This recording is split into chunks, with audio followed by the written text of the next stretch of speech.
Assalamualaikum warahmatullahi wabarakatuh.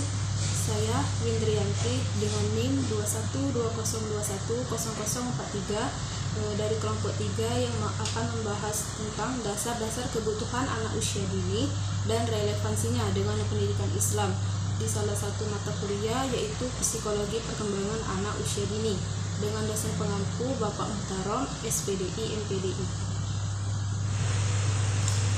A. Dasar-dasar kebutuhan anak usia dini. Maslow mengemukakan bahwa manusia dimotivasikan oleh sejumlah kebutuhan dasar yang bersifat sama untuk seluruh spesies, tidak berubah, tidak berasal dari sumber genetis atau naluriah.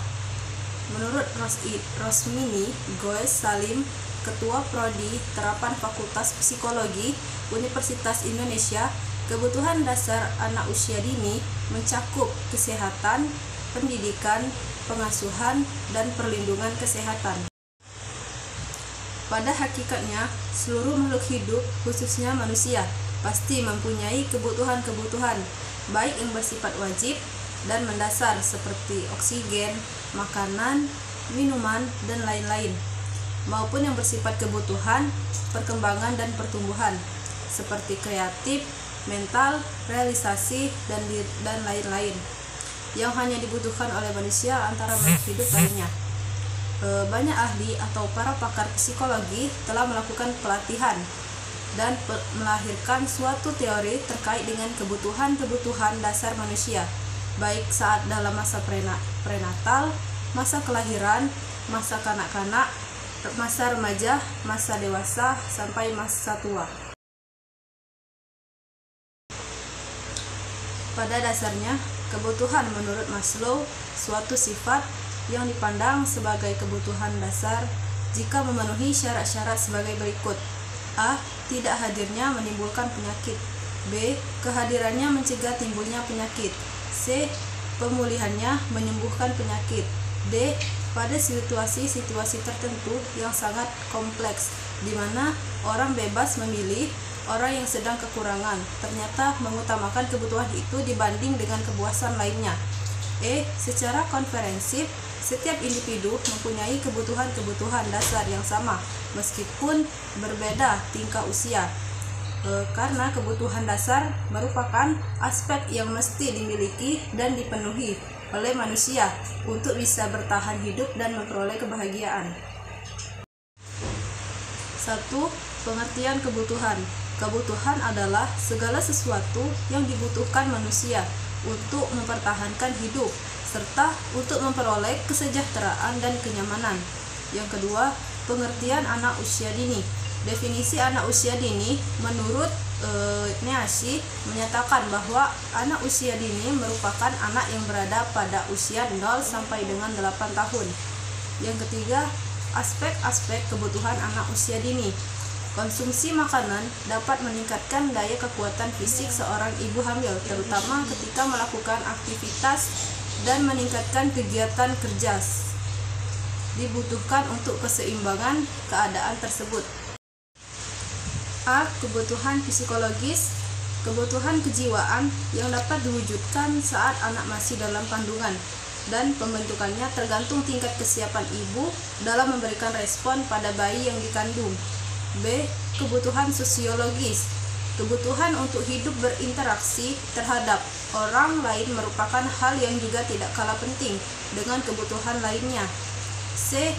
Kebutuhan terhadap agama. Sentuhan agama yang baik dimulai dari seorang ibu yang sedang hamil, dibacakan ayat-ayat suci Al-Quran ketika bayi sedang dalam kandungan. D. Memahami analisis kebutuhan anak. Pada periode ini, anak mengalami perkembangan yang sangat pesat, menyangkut pertumbuhan fisik dan otaknya. B. Kebutuhan anak usia dini dalam Islam. Setiap anak, terutama usia 0 sampai dengan 8 tahun, memerlukan berbagai kebutuhan khusus. Berikut lebih jelas mengenai pengertian 3 kebutuhan dasar anak, yaitu 1. Asuh, yaitu kebutuhan biomedis. Asuh yang meliputi nutrisi dengan gizi seimbang, perawatan kesehatan dasar, sandang, pangan, dan papan merupakan segala sesuatu kebutuhan yang mendukung perkembangan anak secara fisik dan biologis.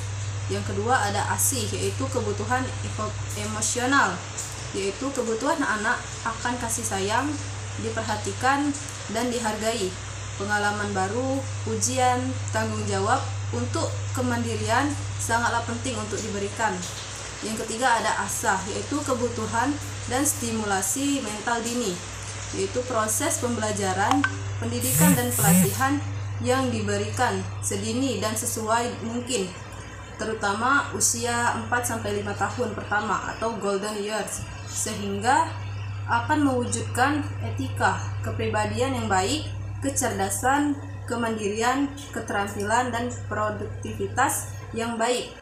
Di dalam hak-hak anak terdapat kebutuhan yang harus dipenuhi, yaitu kebutuhan pendidikan jasmani anak, seperti anak diberikan ASI oleh ibu. Yang B ada kebutuhan pendidikan rohani anak, seperti dikumandangkan azan, diberi nama yang baik, anak diakikahi, dikenalkan keteladanan yang baik, dan juga dilatih sifat keberanian. C. Hierarki kebutuhan menurut Abraham H. Maslow. Teori motivasi kebutuhan ini dicetuskan oleh seorang psikolog yang juga seorang teoretikus berasal dari Amerika bernama Abraham Maslow. Beranggapan bahwa kebutuhan menjadi alasan terbentuknya motivasi pada diri seorang individu untuk melakukan semua kegiatan yang sekiranya dapat menopang individu tersebut guna memenuhi kebutuhan mereka.